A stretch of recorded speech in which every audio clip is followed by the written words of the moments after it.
My wife's daughter humiliated me in front of the entire family. When I complained, my wife cut me off immediately. You're not her father. Don't demand respect. I just smiled. The next day, I cut everything off. Her college, her apartment, her car, her phone, and her credit card. Everything vanished. I didn't say a single word when she came up and slapped me across the face. It was my stepdaughter's 21st birthday dinner, an expensive steakhouse. 20 relatives at the table, and I was paying the $3,000 bill. All I had done was ask Chloe to lower her voice because she was mocking the waiter. She didn't just react badly. She exploded. You're a pathetic loser, Michael, she spat, her voice echoing through the suddenly silent restaurant. You're just the guy who pays the bills. You have zero authority over me. You're nothing but a bank account with a receding hairline. Then she threw her wine glass. Red wine soaked through my white shirt. I looked at my wife, Emily, expecting her to step in, defend me, at least look horrified. Instead, Emily leaned closer and whispered loudly enough for the whole table to hear, "Sit down, Michael. You're embarrassing her. You're not her father. Don't demand respect from a girl who owes you nothing." The table burst into laughter. The laughter lasted less than it felt like it did. 5, maybe 6 seconds. But in my mind, it hung in the air like someone had held down a piano key too long. I saw Emily's cousin cover her mouth with her napkin. I saw Uncle Richard stare at his plate with a crooked smile. I saw the cousin's husband lean over and whisper something into her ear that made her laugh again, this time quieter. I saw Chloe, still standing there with the empty glass in her hand, drop it onto the table with a hard clink before sitting back down, satisfied. Emily, beside me, didn't even look at me. She picked up her napkin from her lap, folded it twice, and set it neatly beside her plate. Then she took a sip of water. The calmness of it all was what stunned me the most, like she had just settled a minor inconvenience. I stayed seated. The wine dripped down the collar of my shirt in a cold line against my skin. I could smell the sweet acidity of the Cabernet. I could feel the weight of everyone's eyes pretending not to look at me. The waiter Chloe had been mocking approached with a white towel in his hands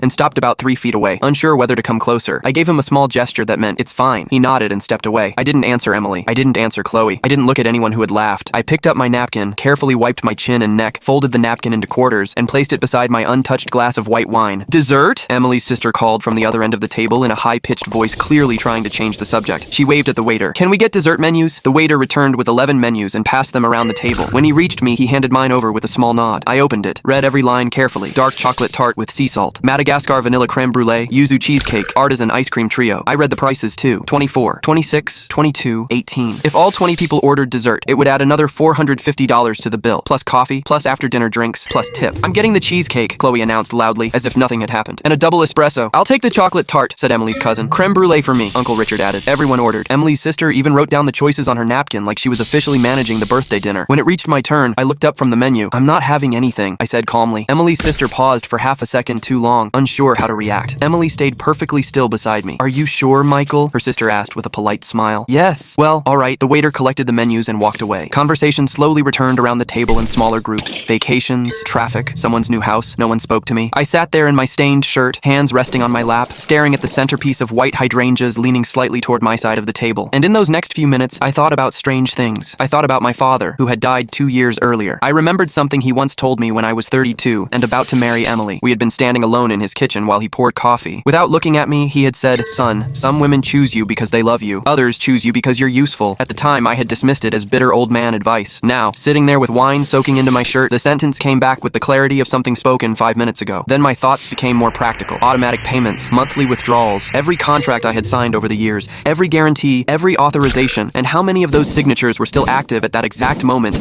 while I sat there humiliated in that restaurant. Probably all of them. I started mentally listing them one by one. Chloe's tuition came directly out of my checking account every semester. Her apartment lease was in her name, but I was the guarantor. The car loan was under my credit. The family phone plan, 5 lines, my account, the supplementary credit card, my signature as the primary holder, health insurance, car insurance, gym membership, streaming subscriptions, everything. 14, 15, 16 separate payments, maybe more. Every one of them had a phone number, a customer service department, a cancellation process. I estimated the timing in my head. If I started at 7:30 the next morning, I could shut everything down before noon. "Michael, are you all right?" Emily's mother asked from across the table. It was the first time anyone had spoken directly to me since the wine incident. I looked up, smiled slightly. "I'm perfect," I said. She nodded awkwardly and returned to her coffee. Emily finally turned toward me. For the first time in 15 minutes, she actually looked at my face. She expected anger, humiliation, something. But whatever she saw there, she didn't recognize it. Her eyebrows pulled together slightly, like someone trying to read a language they thought they understood. "Are you really okay?" she whispered softly enough that only I could hear. "Yes, Michael, about Chloe. You don't need to explain anything." "What do you mean I don't need to explain anything?" "I mean exactly that." She stared at me, waiting for more, waiting for me to accuse her, defend myself, raise my voice, give her something she could respond to. I gave her nothing. I looked back at the hydrangeas and waited for dinner to end. Desserts arrived. I didn't eat. Coffee arrived. I didn't touch that either. When the waiter discreetly slid the check beside me, exactly as arranged earlier that night, I glanced at the total. $3,047. I pulled out my card without looking at the itemized receipt. And if you don't want to wait for part 2, you can watch the full story on my YouTube channel. Just tap share, then more, and click the YouTube link here on my profile, or search for the channel Cooper Reddit on YouTube.